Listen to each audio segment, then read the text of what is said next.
Mheshimiwa Spika, ili upambane na wahalifu inabidi wewe usio sehemu ya wahalifu. Sasa ili Watanzania na hasa bunge tupigane vita ya usagaji na ushoga. Je, serikali ipo tayari kuweka masharti hapo na mashine hapo nje? Wabunge wote wanapoingia humu ndani wapimwe kwanza tujue kama kuna usagaji na kama kuna mashoga ili tupambane na ushoga nchi hii.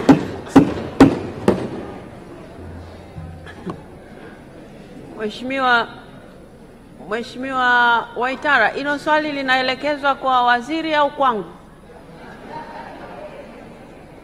Mheshimiwa, swali linaenda kwa serikali kwa maana ya waziri wa sheria. Sasa serikali inaweza kuleta mashine hapa ya kupima kweli bungeni? Sitakuwa inatuingilia. Sawa, sasa kama swali lilikuwa linaelekezwa kwangu, mimi siwezi kuuliza swali nikiwa hapa mbele.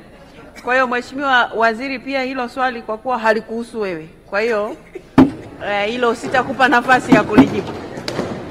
Mheshimiwa Angelina Malembeka, swali la nyongeza. Asante sana Mheshimiwa Spika kwa kunipa nafasi ya kuuliza swali la nyongeza. Nilitaka kufahamu kutoka kwa Mheshimiwa Waziri, katika huo mswada wanaouandaa kwa ajili ya wanawake kwa swala la usagaji, je, wamezingatia kwenye swala la ulawiti, kwa sababu sasa hivi swala la ulawiti ni kubwa zaidi kuliko hilo la usagaji? Asante.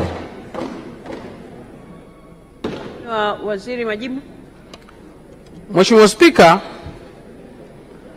sheria ya makosa ya jinai sura ya 16 ilifanyiwa mabadiliko makubwa mwaka 1998 kupitia sheria namba 4 ya mwaka 1998, ambapo makosa mengi ya kujamiiana yaliingizwa mle, ikiwemo kosa la ulawiti. Hili kosa tunalolisema hapa ni kosa ambalo halikuingizwa katika mabadiliko ya mwaka 1998. Ndio maana tunapendekeza liingizwe sasa. Hivyo basi, swala la ulawiti tayari liko kwenye sheria zetu kwa hivi sasa. Kinachotakiwa ni elimu na utekelezaji wa sheria iliyopo. Mheshimiwa Waziri, asante sana kwa majibu yako kwa maswali ya Mheshimiwa wabunge. Wizara ya Afya, Mheshimiwa Stella Ikupa Alex, mbunge wa viti maalum, sasa ulize swali lake.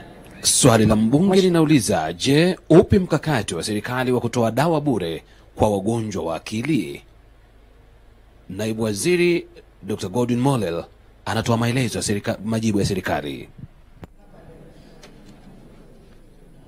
Mheshimiwa Spika, mkakati wa serikali wa utoaji wa huduma za afya unafuata sera ya afya ya mwaka 2007, sura ya 5 sehemu ya 4 ibara ya kwanza hadi ya 3, ambayo imefafanua njia mbalimbali za ushirikishwaji, uchangiaji na utoaji msamaha ya huduma za afya.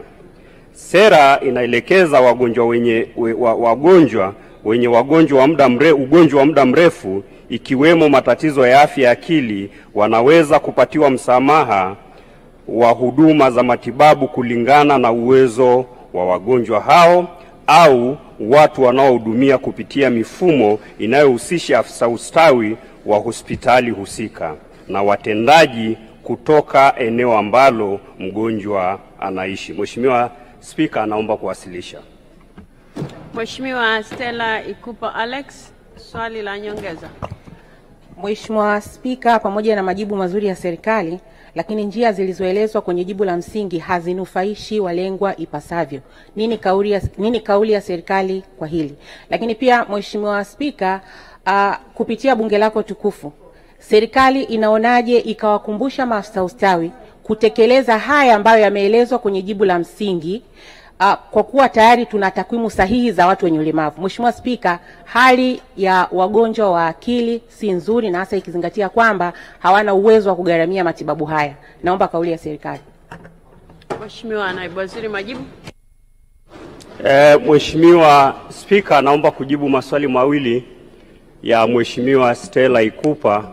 Kwanza nianze kwa kumpongeza kwa sababu kwa kweli kama kuna eneo ambalo ametendea haki katika bunge hili kwa miaka hii 5 ni eneo hili la walemavu, lakini pia la wenzetu wenye matatizo ya akili. Mimi nimwambie tu kwa sababu tunakuja na sera mpya ya afya eneo hili tutaenda kuliangalia kwa kina, tuone ni namna gani tunaweza tukaboresha, na mimi na wewe tushirikiane ili utupe mawazo tuweze kuja na namna nyingine nzuri mpya ambayo inaweza ikawafikia vizuri wahusika.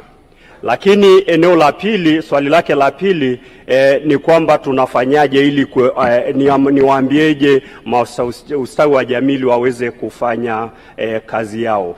Mimi niseme tu, nisisitize, moja, kuwaomba wananchi ambao wana wagonjwa wa aina mbalimbali wasio na uwezo wa kulipa washirikiane na watendaji wa kata kuhakikisha wakati wanaelekea kwenye hospitali basi wawe tayari na zile barua za watendaji wa kata, na kuwaomba watendaji wa kata nchi nzima watoe ushirikiano kwa wagonjwa na ndugu wa wagonjwa ili kuweza kusaidiwa.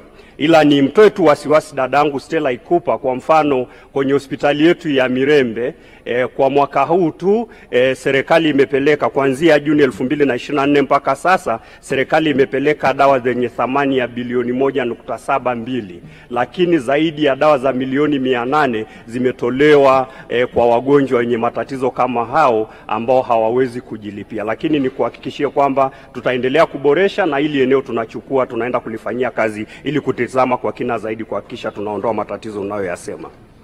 Mheshimiwa Conchester Ramlaza, swali la nyongeza. Asante.